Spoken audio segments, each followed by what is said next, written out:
and welcome to Thursday. If you watched yesterday's vlog, you'll know that it's not actually Thursday. We forgot to film for the last few days, and it's because I've been super focused on getting my new VTuber model done, and so yeah, just fell behind on vlogs. But I did remember what I wanted to talk about for today, because something kind of big happened today, and unfortunately I decided to go down the rabbit hole and kind of exposed myself to some things that I didn't necessarily want to, but I did anyways because the curiosity got the best of me. The Amazing Digital Circus, episode 9, got leaked. And both Johnny and I decided to spoil ourselves. I did so because I wanted to see if my prediction on episode 9 was correct. Spoilers, it was not, and I'm glad for that. Now, I do want to preface, Johnny and I did not actually see footage. Apparently, the entire episode actually got leaked, and we did not watch any of that. The most we saw were people's accounts of watching it, and we just kind of discussed it that way. I'm not really going to talk about the leaks as a whole, because I don't want to spoil it for people.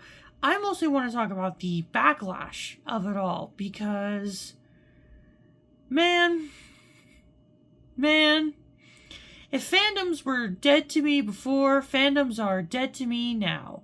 Because from everything that I've seen, people are pissed off at the finale because of some writing choices that the writers and producers have decided to make, killing off certain characters that are fan favorites, and people are mad at the fact that the creator didn't have a public meltdown that the episode got leaked. She was kind of just like, oh well, it leaked. That sucks.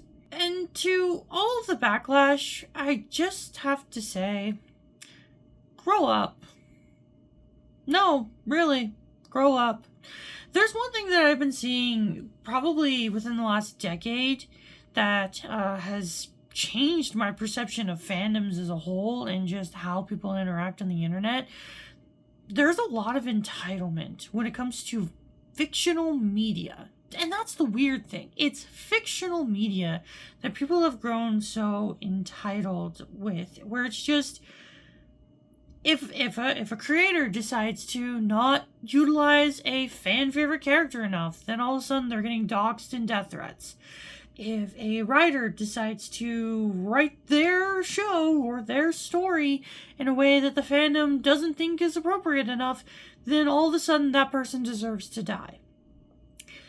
And I just don't understand that. Like, I will be honest, from what I have seen pertaining to the leaks of the final episode, there are some decisions I disagree with. There are some decisions that I'm like, yeah, you could have done something with that. You probably could have done a little bit better with that. There are so many stories that I absolutely love that ended horrendously. Recent example is Chainsaw Man. The ending is terrible.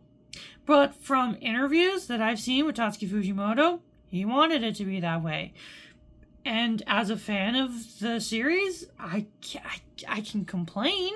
I can say, disagree with that. It was probably not a good choice, but whatever. It's a piece of media. I'm gonna move on with my life and go hyperfixate on something else. I don't think the creator deserves to get their entire, family doxxed and get death threats and all of that and get horrendous slurs thrown at them. I don't think that needs to happen, but also, I would like to consider myself to be a rational human being. And that's just the sad thing of all of this, is just, it feels like you're just seeing so many irrational people just hurl the worst things you could do over a show about a bunch of quirky cartoon characters in an AI universe. Like, what are we doing with our lives? So yeah, my general thoughts on all of it was, hey, Digital Circus fans, grow up. The show ended in a way that you didn't like. The show premiered in a way that you didn't like. Guess what? Don't watch it. Just don't watch it. Like, that's another thing, is people were upset that it got a theatrical release. I don't understand that, genuinely. I genuinely do not understand the anger towards, oh, the final episode is getting a theatrical release, even though from day one, Glitch Productions confirmed that they're releasing the final episode on YouTube for free. So the rest of the show that you got to watch, you can still watch it for free. It's just 2 weeks before the show comes out, or the final episode comes out for free, it's going out in theaters. It's getting a very limited release. And I know some complaints were valid of, oh, what about leaks? Yeah, that is valid, but guess what? Yep, it got leaked anyways. Who cares? It got leaked. Why do you care that it's getting a theatrical release now? It already got leaked. Who cares? Everything gets leaked on the internet. Like, I'm going in circles at this point. Long story short, just grow up. Your favorite characters will die. Your favorite characters will die. Your endings will be shit. Move on. Just move on. That's it. Move on. Find something else to hyperfixate over. Don't threaten to harm the creators because they made a show in a way that you didn't like. Or go write a fan fiction. I'm not even a fan fiction person. I don't really care for it, but like, go write a fan fiction. Go write your own ending. That exists. I don't know. Be more productive with your time than hurling slurs and threatening to harm people. It's just so dumb. Anyways, that's it for today. I don't have anything else to talk about.